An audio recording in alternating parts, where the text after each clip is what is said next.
Good morning, Marijuana Nation. It's Thursday, October 19th, 2017, and you're tuned in to episode 355 of Marijuana Today Daily.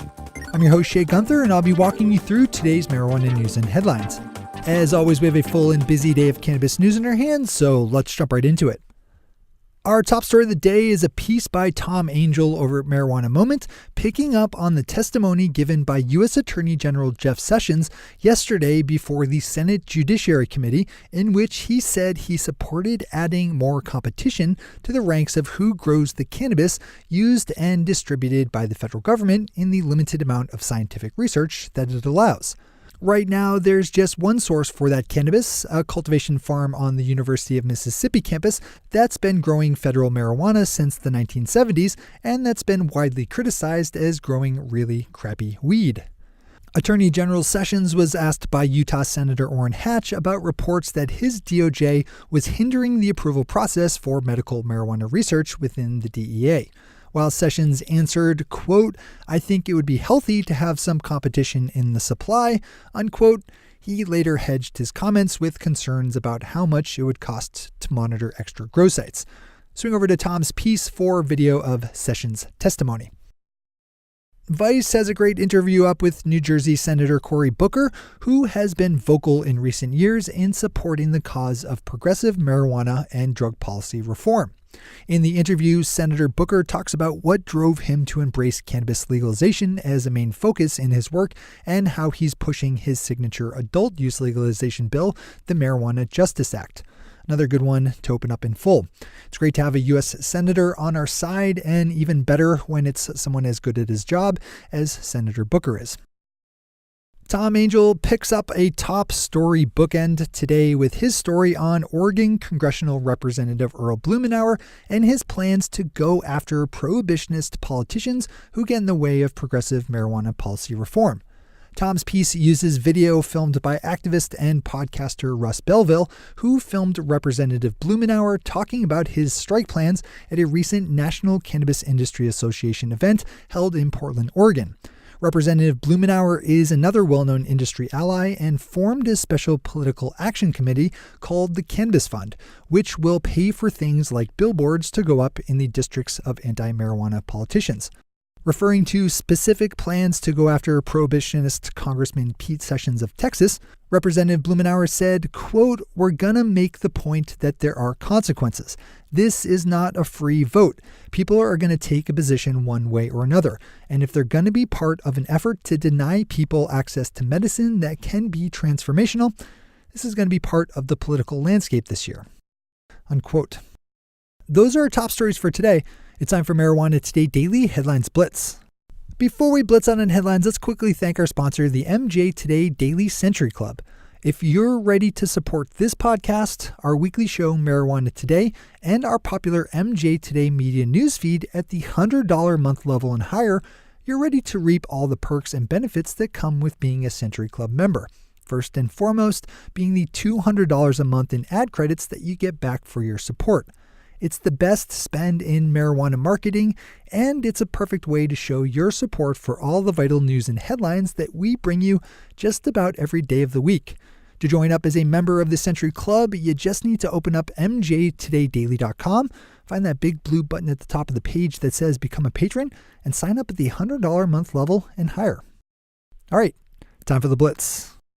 Attorney General Jeff Sessions is creating a new unit within the Department of Justice to oversee a civil assets forfeiture program he resurrected from the dead after it was killed off by the Obama administration.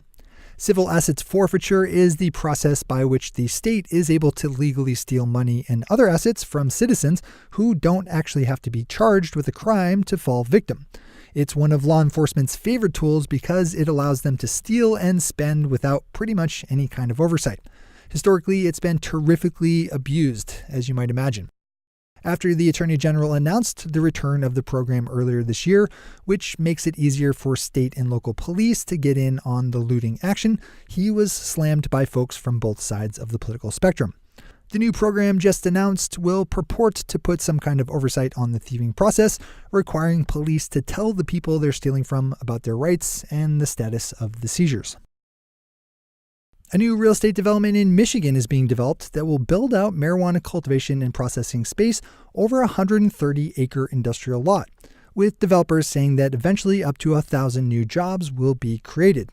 The planned development will be designed and portioned out so that it can be rented to licensed cultivators and other legal marijuana businesses.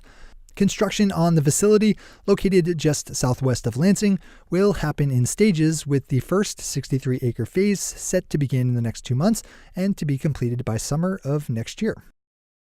Mary Jane has a story up about another lawsuit involving a cannabis company ripping off another existing brand for their own logo.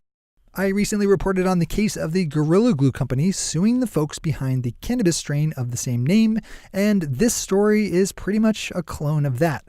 But in this case, it's the Tapatio hot sauce company suing a cannabis company naming itself Trapatio with a dead-on knockoff logo. Click over for the full read if you want, but the takeaway of this story is don't rip off other people's work. That should apply everywhere, but especially when it comes to your brand. As Massachusetts works to implement adult use legalization, towns and municipalities across the state are faced with the choice of embracing the industry or imposing moratoriums to keep licensed businesses out. Johnny Green over at weednews.co picked up on the story of the Massachusetts town of Marshfield, which just rejected an attempt to block legal cannabis from within its borders. Jim Borghesani, spokesperson for the campaign that pushed through adult use legalization in last year's elections, applauded the vote and said, quote, "Very simply, if cannabis isn't sold by regulated and taxed retailers, it will continue to be sold by criminals who don't check IDs and who don't care about the safety of their product." Unquote.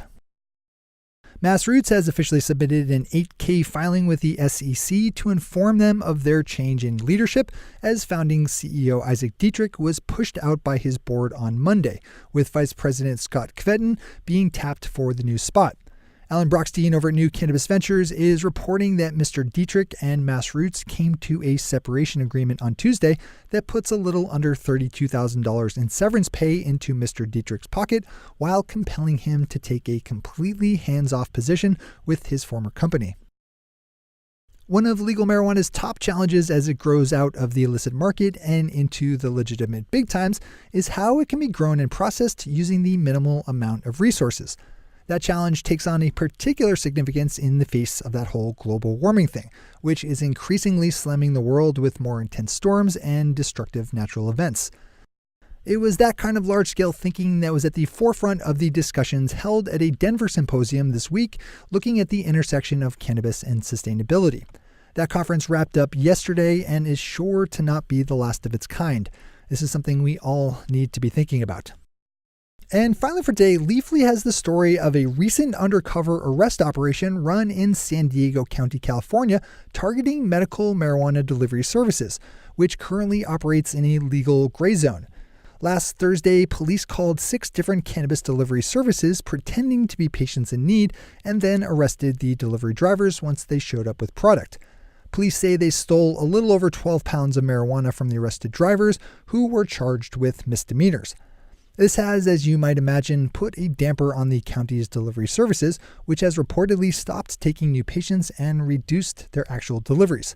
Police say they've had reports of medical marijuana delivery drivers being robbed due to the large amounts of cash they're forced to carry, though a representative from the county's delivery services denies ever even hearing of a robbery or carjacking.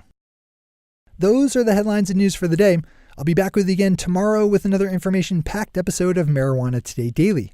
But in the meantime, if you have any stories to share or feedback to give, zip us an email to headlines@mjtodaydaily.com. And while you're clicking around the interwebs, swing over to our Twitter account at mjtodaydaily and visit our website at mjtodaydaily.com to find links to all the news we cover.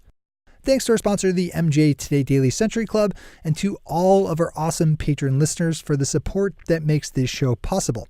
To join the illustrious ranks of the patron listeners yourself, swing over to our website at mjtodaydaily.com and click on that big blue button at the top of the page that says Become a Patron.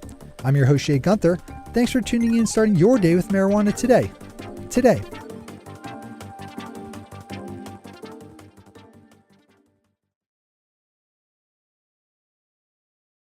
One take, Shay. One take.